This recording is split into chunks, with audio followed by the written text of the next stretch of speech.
Hi, everyone. Welcome to Unmatched. Today, we're joined by Nick Asbury, one of the UK's most acclaimed copywriters, to discuss his provocative new book, The Road to Hell: How Purposeful Business Leads to Bad Marketing and a Worse World. In recent years, purpose driven marketing has become a dominant force in the business world, popularized by thought leaders like Simon Sinek. However, Nick challenges this thesis, arguing that the focus on purpose might actually be detrimental to both marketing effectiveness and society at large. Well, I guess this will be a thought provoking conversation, and I'm very curious to unpack what led Nick to such a conclusion. Nick, welcome to Unmatched. It's great to be here, Juana. Thank you for the invitation. Well, I've been so eager to have you on the podcast for a long time because ever since I came across your profile and your book, I've been completely taken by how can anyone be against purpose? It seems like such an obvious thing. And then here you are taking the stand that actually purpose is not the end all be all in Yeah, marketing as it appears to be. So, I want to know what led you to that conclusion and why did you write this book? yeah. It's you're totally right that it's often the first reaction I get from people is how can you possibly be against purpose? Purpose is basically about businesses trying to do good things. So surely to be against it is to be somehow in favor of businesses doing bad things, and it just sounds very counterintuitive. Um, there are so many places to start with the answer, but I think for me, purpose is a very well. First of all, purpose is a very ancient idea. It's a very we talked about human purpose, cosmic purpose for decades, centuries, millennia. But the purpose, kind of capital P purpose movement, is something that came along really post 2008. It was this kind of corporate purpose movement which made a specific claim that the best way to think about businesses and to think about brands is to, in Simon Sinek's phrase, to start with why, and to define the business around a kind of higher social purpose that's about making the world a better place in some kind of way. And for me, there's just a fundamental error at the heart of that, really, which is that when you form an organization, you get people together into an organization, you actually have a very fundamental choice at the start, which is you can say, well, what's that organization for? Well, it can be for profit or it can be not for profit. And that's a really important distinction. Um, and, we tax those organizations differently. We have different expectations of them. We expect not for profits to be purpose driven, to, their purpose is actually to make the world a better place in some way rather than to just make lots of money. For profits are different. Their purpose is to make money. That's, a corporation is a machine for making money. Now, that doesn't mean that that's all they do. They can have plenty of good side effects, the very fact that they're employing people and helping those people feed their families and support communities. Those are all really positive side effects of a business, but it's not their purpose. And I think to frame it as purpose is actually to develop this kind of grandiose idea about what a business is really about. And I think it encourages grandiose thinking about branding and marketing in general, which has led to a wave of really overblown, fake, annoying advertising over the last 10 to 15 years. And I think it's just counterproductive on, both the level of leading to worse marketing, but also actually leading to corporations doing worse things in a way by having this misconceived idea of who they really are. That's a very interesting point of view, and I have to go back a little bit on my story and share with you how I found Mm, my purpose. The piece that really intrigued me when I saw your book was because my relationship with purpose is also very personal. I am a huge fan of Simon Sinek since I've heard his famous TED talk and have read his book. And I love the way he talks about purpose, and I loved how he explained the golden circle, and it immediately drew me to it, because it's something that as humans I think we want to be part of. We want to be part of something bigger, right? Um, and for years, I've been very much a defender and advocate of this idea myself, until a few years ago, I actually found myself pretty stuck in my life, Hmm. career, just life, approaching 40s. And I realized I don't have a purpose as a person. I didn't have a purpose. So yeah, I immediately went back to the idea of Simon's book, and I went and I did all the exercises that he had in that book, Mm. and some of the exercises that he talks about online as well. And I got nowhere. I didn't get anywhere, because it was just this mechanical thing that I had to do step by step to get somewhere, and it just didn't work for me. At least for me, it didn't work. Mm. But then I decided to go a different direction. I just started to do things out of my comfort zone to just test myself and my limits out. And Hmm. that's where actually the magic happened for me. That's where Yeah. Unmatched was born, from this idea of like who I am, who do I want to be, what my purpose is. And then eventually realizing that the biggest issue that I've had in my life is that I've never been able to find my voice as a kid. Growing up in Eastern Europe, it was a very Mm. strict environment, and so I grew up just not finding my voice. So eventually, years later, when I found myself in this predicament, I realized that actually my objective and my purpose for myself was to find my voice. And then Yeah. then that, after doing a lot of things like starting a podcast, writing a blog, stuff like that, completely outside of my comfort zone at the time, it led me to the, let's say, purpose that I personally have right now, which is to empower marketers to find their voice and use their voice louder, because I don't think we're heard enough, right? That people like Hmm. me. I can't really help everyone, but I can help people like me. So, Yeah. my conclusion after this whole process was that you don't really start with why, you don't really start with a purpose, you start with an objective, whatever that is. You find a strategy Mm. to get to where you want to go, you implement some tactics, and eventually, at least in my case, the purpose emerges. Mm. So I wonder how you see this process of finding the purpose, whether it's from a personal perspective or from a corporate perspective. Yeah, that's it's fascinating to hear all that, and I think we may actually be slightly more of a like mind than than you think, because I mean, first of all, on Simon Sinek, I have a whole section on him in the book, and I actually recently published that on my Substack as a kind of sample of the book. I think he's a brilliantly charismatic speaker. I can see why the TED Talk did so well. He's very good at communicating his ideas.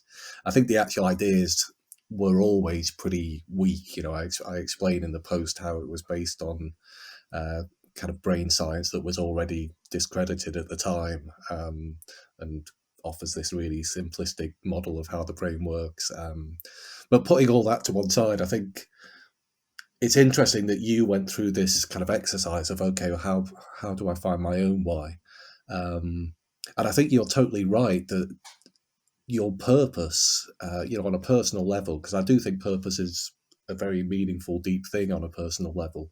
Um, I think we all kind of yearn for a sense of purpose, and it's a very human thing to yearn for that in life. But I think you're totally right that it's something if you're lucky, it's something you discover in life as you go along, and often in retrospect. And I think, and that's where I think start with why can be such misleading advice, because what it suggests is that you can almost sit down at the age of 18 or something and go through an exercise and discover your why, and then having started from there, you can then go off in life and carry out this mission. um, and I think that's just not how life works. I think what I advocate creativity really as an opposite mindset to purpose. And I think purpose is essentially a kind of closed mindset, in that it's about setting a goal from the start and then working towards it. I think creativity is an open mindset where, a bit like how you were describing, you kind of do what feels right. You go out your comfort zone just because you feel kind of drawn to doing something. Um, and you kind of, particularly if you're building a career or something, you might just instinctively feel, I want to try this, or I want to try that, or this thing's boring me, or this thing is somehow drawing me in. Um, and you kind of follow all of that through life, and maybe in retrospect, you start thinking, oh, this is why I'm doing this. It's not actually clear to you at the time. Um, and I think what Simon Sinek does is he tells these kind of, uh, they're almost like just so stories, where it's like the whole story is told backwards in a way, where he can look at a company like Apple, um, which has been a huge success, and then he kind of flips the story around and says, well, that was all because Steve Jobs was sitting in his room one day thinking, I want to change the world through original thinking and thinking differently, and I just so happen to make computers, and that's just not the way those stories happen in real life. You make computers because you're really into them. You maybe have a nerdy interest in them, and you're into cool design and trying to do something different to IBM or Microsoft. And yeah, gradually you may realize there's a kind of authentic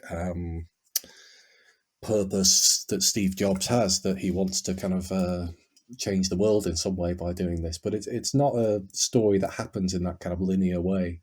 And I even, I have a similar personal story to yours, in the sense that I started writing about purpose in 2017. Um, but I never really understood why I kept being drawn back to the subject. I just kept finding it more and more interesting to write about. And it's not the only thing I do. I do lots of other forms of writing. Um, but I've never really had a clear sense in my own head of, why am I a writer? Why do I write about certain things and not other things? Uh, why do I keep coming back to this purpose question? And the answer is, I don't know, but you write in order to find out why. You kind of end with why rather than starting it. And that's really what I say towards the end of this book is, I wrote the book in order to find out why I wanted to write it, if you know what I mean. Yeah, totally, So, totally. That really resonates with me because I feel like that's very much my personal experience. mm, I now think I know what it is, but I think also it evolves with time, mm, purpose. As we evolve and we get additional pieces of the puzzle to start to fit in, I think the mm, image becomes clear. So, and I think that it's actually Steve Jobs that says you can only connect dots in retrospect, right? You can't, it's yeah, in hindsight that you can connect the dots. You don't really yeah, know in advance why you're doing it. And so I think with purpose is a little bit like that. mm, Now, in Simon's defense, I would say that the way I interpreted his book was that he wanted to show why certain type of leaders are more successful than others because they know how to communicate their ideas and because they're very led by this inner purpose that they have, right? Like mm, Steve Jobs maybe didn't want to necessarily change the world, but he wanted to make the best computer out there. That was maybe his initial idea and purpose. Where mm, I think that it went a little wrong in the marketing world is the fact that I think most people and companies started to democratize this idea of everyone has to have a purpose and mm, all of our purposes need to be amazing, like Steve Jobs. And in reality, Steve Jobs is a one in a million person, and mm, Apple is a brand that comes once in 100 years, 200 years, 500 years, I don't know. And so I think that putting that sort of a pressure on people and companies that you need to sort of reach that goal mm, was maybe a little bit unsustainable. And I don't necessarily think that that's what Simon Sinek wanted to achieve, but I think that this is what actually sort of developed over time. I don't know mm. what your opinion is on that. Yeah, well, I have issues with it on a number of levels, really. I think, first of all, just the idea that Steve Jobs or Apple got where they are because they were driven by this sense of purpose. Um, I think that there's a what they call a survivorship bias to these stories, which is, we know about Apple because it was successful, and it's still one of the world's biggest companies. Um, but for all we know, there were 10 other guys in California in the 1970s who were equally driven by a purpose to make the coolest computers of all time and I change the mean, world by doing it. But sorry to interrupt, they but didn't. Yeah, Steve Wozniak, yeah, Steve Jobs' partner, he didn't, I mean, maybe they shared the same purpose, but he didn't mm, become the icon that yeah, Steve Jobs became, right? So that's a good example as well, I feel. yeah, totally. And yeah, so there's that issue that we only see the success stories because by definition, all the purposeful people who never got anywhere we've never heard of. But there's also the fact that you can look at countless other companies around the world, whether it's Microsoft, IBM, um, I don't know, Pepsi, Coke, uh, all sorts of huge brands and businesses, um, which are just as much success stories as Apple, but don't necessarily have some claim to higher purpose.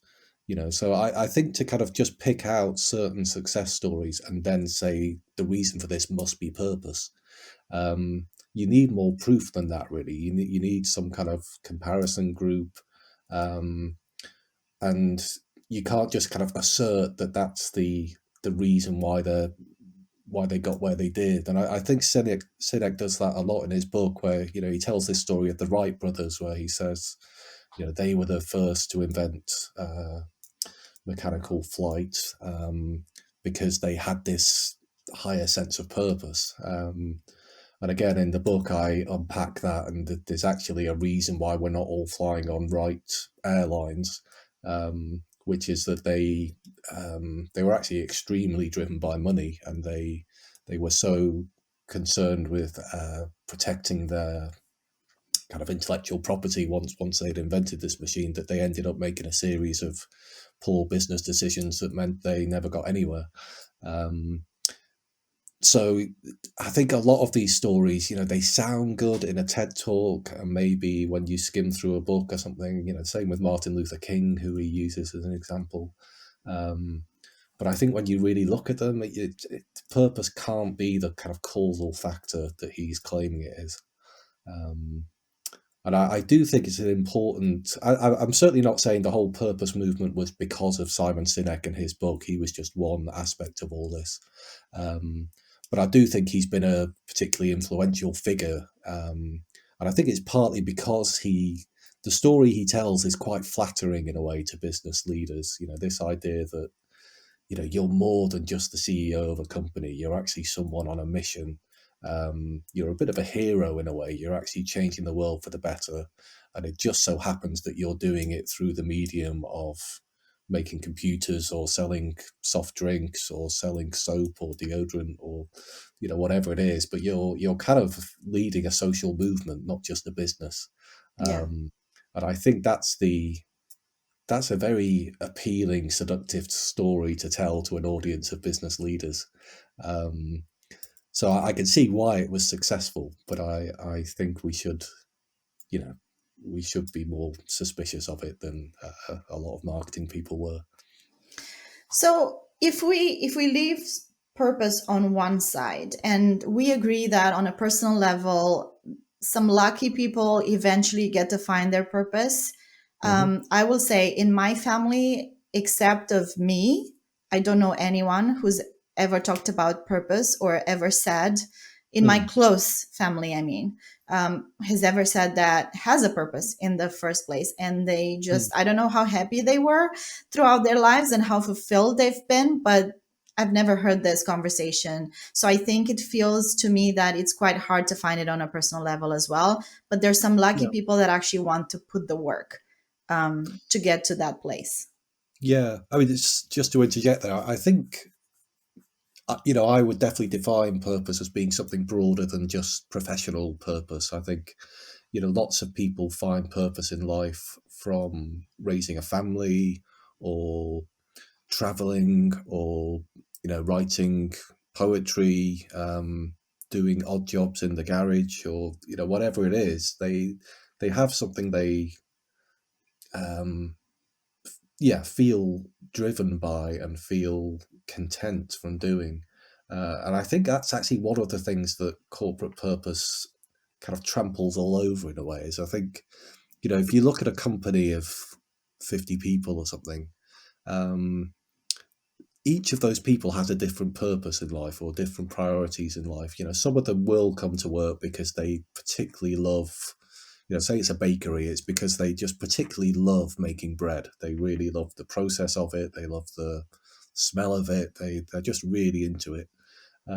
Another person might come to the bakery, work there because they love interacting with people. They love the people who come and buy bread every morning, and that they're driven by the kind of social aspect of it.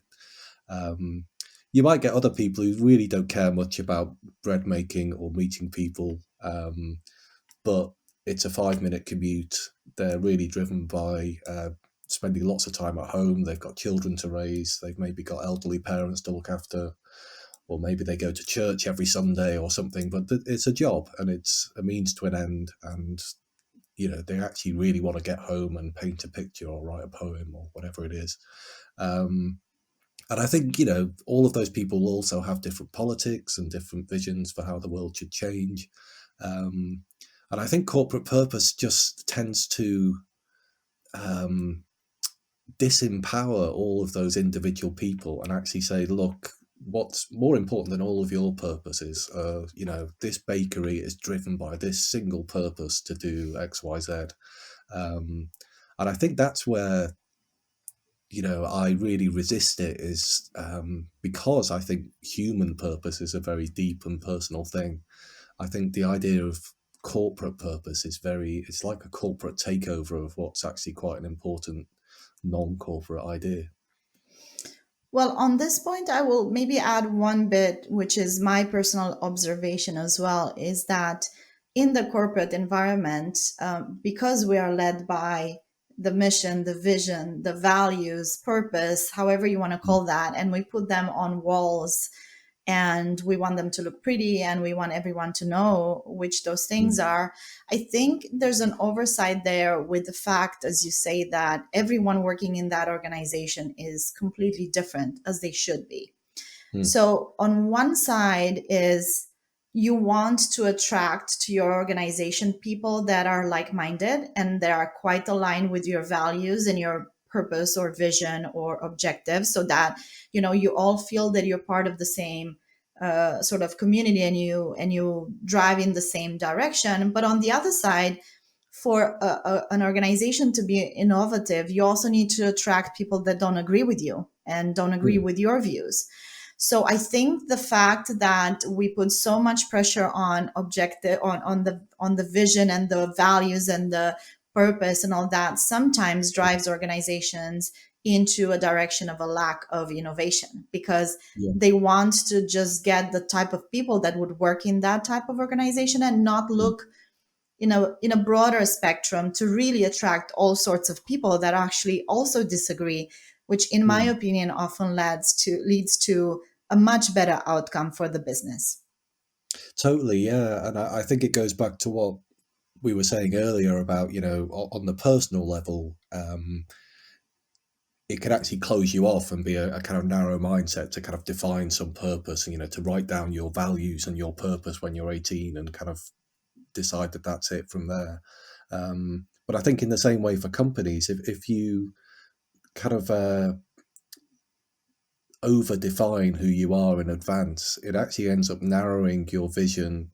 It closes off other potential possibilities. Um, and I think, yeah, it is much better to be broad and to be curious about other people and what they think. Um, and to be in a more kind of exploratory mindset where you deliberately open yourselves to lots of different points of view. Um, you have a diverse workforce, not only in all the kind of the obvious senses of gender diversity, ethnic diversity, and so on, but you also actively look for different points of view and different socioeconomic backgrounds, and and yeah, you welcome a culture where people feel able to talk about things without thinking that they may be like not following the party line in some way. And I think, yeah, you need to have an atmosphere where work doesn't become over politicized. I think they go to work because they want to do a job and do it well and be a really successful company and be well paid and work nice hours and have nice holidays and not have to work late every evening. And that those are the things people really want. Really, they don't really want to be in an atmosphere where there's a kind of political agenda that everyone has to sign up to and tiptoe around. And I think that has been the mood of recent years. Yeah. And now to go into the more corporate, let's say business Mm. part of the conversation. Now, if we're not focusing on purpose, what should we be focusing on? What is the better way of looking at this? And in my opinion, I think it's about being responsible Mhm. as a business and human centric, whether it's internally with your employees or externally with your partners, customers, consumers, whatever that may be. For different brands, different companies might be different. So for me, those are the two things that are really important: being responsible and being human Mhm. centric. How do you look at that? What is the area that actually business should be focusing on? Yeah, well, I think responsibility kind of fell out of fashion because there was the whole corporate social responsibility movement that came before purpose, and I think because of its various failings, it kind of got replaced by purpose at some point. But I think there was a reason why we kind of went for the responsibility word before the purpose word, because it always was a better word. Really, it's like. It's not the purpose of businesses to make the world a better place, but I think they do have a responsibility um, to be decent corporate citizens and to actually, not, to treat their workers fairly, to pay their taxes, to do all these things that make a difference socially. But I think responsibility is a much better way to frame it, because the claim of the purpose movement is centered on this idea of do well by doing good, that everything's a kind of win-win. But I think the reality of ethics is often it's more of a constraint in a way. It's a responsibility. It's this thing that you can't just um, easily align making maximum profits with also doing good things. It's always going to be a difficult path to travel. So yeah, I do think responsibility is a better framing for it. Um, More broadly than that, towards the end of the book, I kind of offer three smaller signposts, which are humanity, humor, and humility, which I think are three good things for businesses to, if you're developing a marketing campaign, um, maybe look at those and see if does it tick all of those boxes. Like, and with humor, I don't necessarily think that every campaign has to be funny, but I think having a kind of a lightness and a sense of irony and humor in the way you do business day to day can actually be a really healthy thing. And I think it helps puncture some of the pomposity of, of purpose based marketing. Um, I think humility is about just being grounded, not casting yourself as the hero all the time, actually being more interested in your customers than you are in yourself, um, and just not pretending that you're the answer to society's problems, just having a bit more humility than that, really. Um, and I think, yeah, humanity, which I think is a lot of what we've been touching on in this conversation. I think that is a big kind of shift of mindset to actually say it's not about corporate values and corporate purpose. It's actually about respecting the humanity of your employees and your customers. Um, and I think that's a really good mindset for businesses to have. Um, and then for me, the big single opposite of purpose, which I think is a much better guiding star, if you like, for businesses, is creativity. I kind of think of creativity being the opposite to purpose. Um, in the sense, as I said before, that purpose is kind of a closed mindset, creativity is an open mindset. And I think, I would argue that when you look at a lot of the most successful businesses and the most successful marketing campaigns of the last century or more, you would find creativity is actually a common aspect to all of them. It's actually having this ability to spot a gap in the market, or to kind of approach a certain sector or market in a way that no one else has before. It's about, to use the cliche, it's about zigging when everyone else is zagging. It's about, creating marketing campaigns that speak to a certain audience in a way that hasn't been done before. And but it's just about being open to new possibilities. And I think it's a much healthier mindset for businesses to be in, to be open to the world and curious about the world. And to center creativity rather than centering this kind of purpose idea, which just leads you in a bad direction, I think. Does that make sense? It does, and I'm smiling because as a person, I completely agree with you, but now the brand marketer in me comes Mm, out. mm, And this is where I tend to struggle, even, with myself sometimes, yeah. because the maybe the idealist in me wants to see the world in that exact same way that you just described, more towards curiosity, humanity, empathy, Mm, creativity. And I personally believe that those are very good ingredients for business as well. I don't think mm, those are hindering in any way business growth. But then on the other side, based on my experience in big companies that I've worked across many years in different industries, and as a brand marketer, there's this idea of consistency also, that is very mm, much placed at a very high level. And you need to know who you are, you need to know what your purpose is, you need to know your values and your mission and your vision, and you need to keep consistent and keep going so that people and consumers know who you are and how you should be positioning yourself mhm, in the market, right? yeah. Yet coming back to Mm, my personal experience, I find that as people, we evolve so much, and the world evolves around us.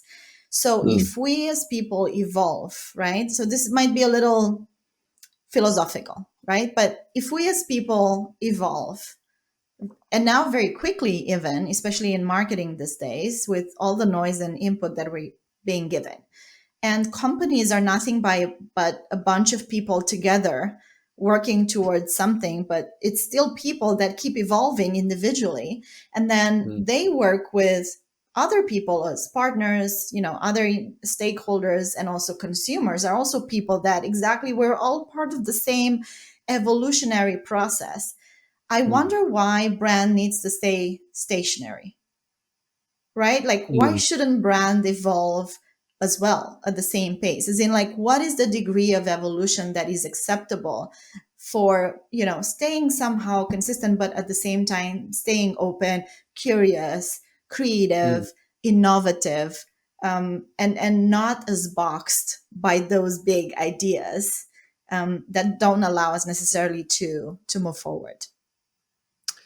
Yeah, I mean, I think, I'm a fan of the kind of Ehrenberg Bass, Byron Sharp way of thinking about marketing, where he talks about the importance of distinctive assets that brands build up over time, and how you're continually kind of competing for like mental availability within people's minds. You want, if you're Coca-Cola, you want people to associate you with the color red and with swirly writing and with Christmas or whatever else it is.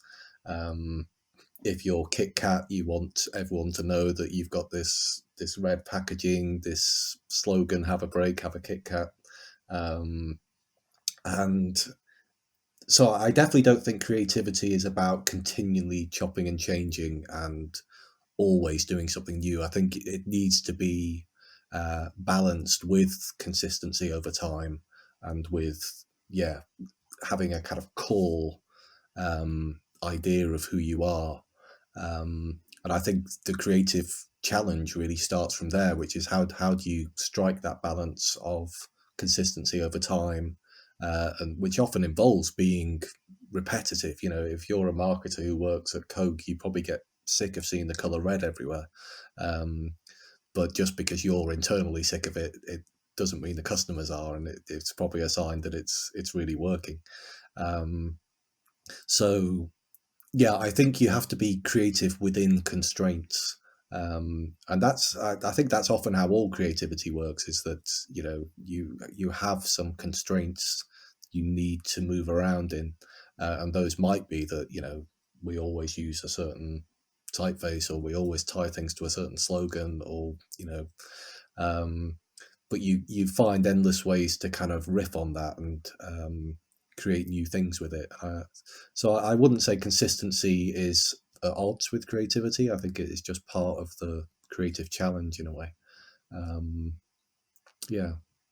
Yeah, and I would totally agree. And I think that in my experience, what I've learned is that the more you limit creativity, the better the outcome in a Yeah. way. Of course, Yeah. you can't squash creativity for it to work, but if you give Hmm. it, free reins, I don't really think it works. It's, having too much freedom to do whatever. It's also not really in the interest Totally. of the Yeah. business many Yeah. times.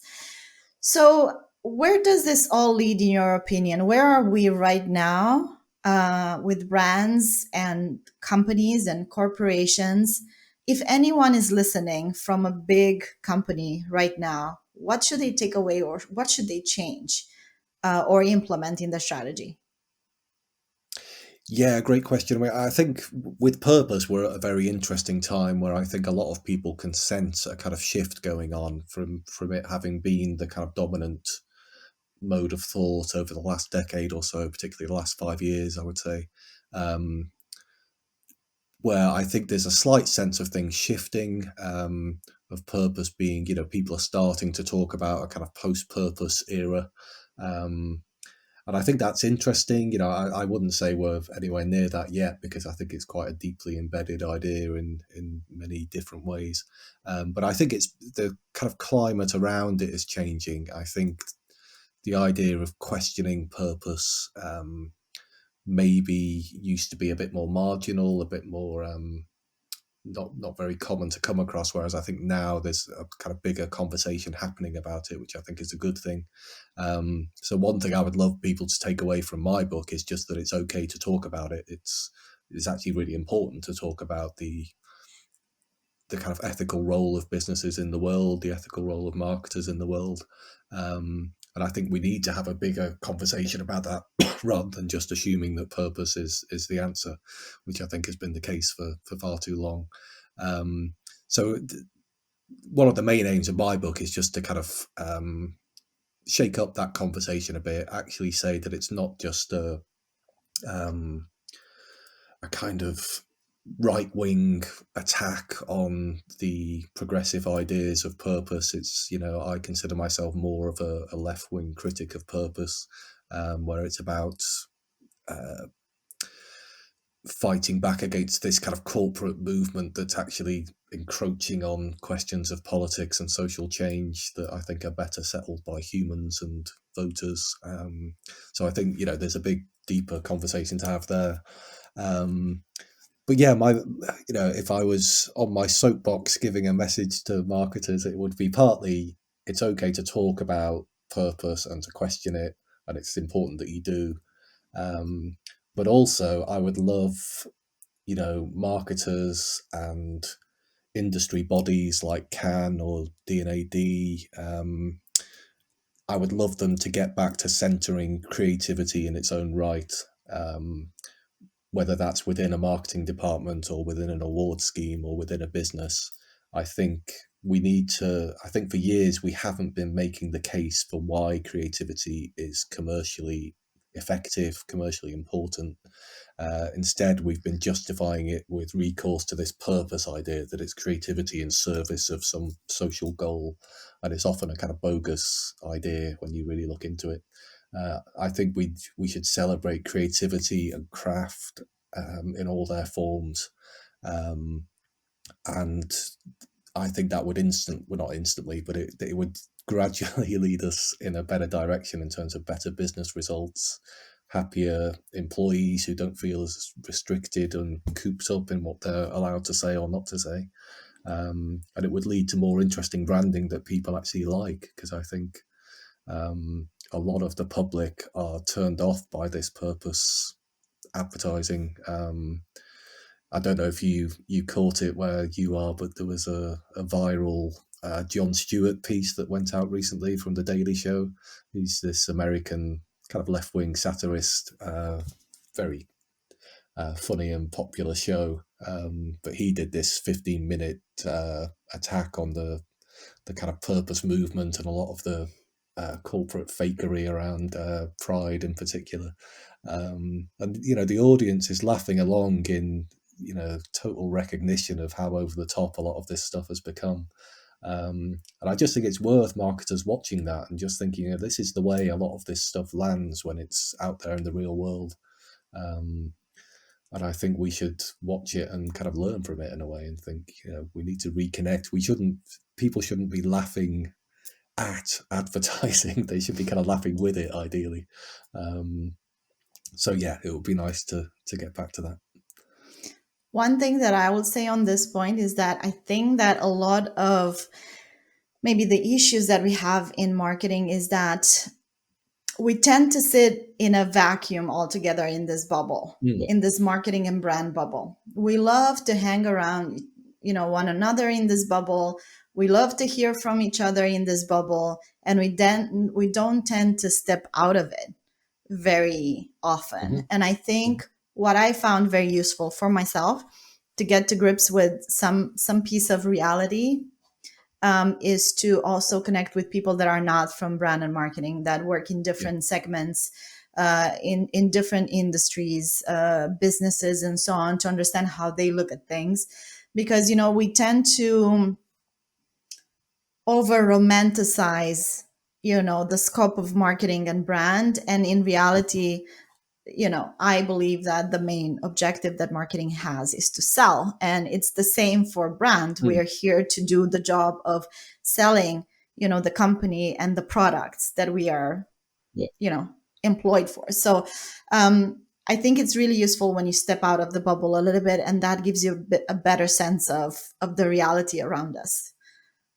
Yeah, totally. And I think there's been research, I forget the exact figures, but Andrew Tenzer and Ian Murray, two researchers in the UK, they've looked into the marketing world and that bubble. And it is a kind of more progressive left-wing bubble than kind of mainstream society, in terms of the mix of political views that are most common within kind of ad land.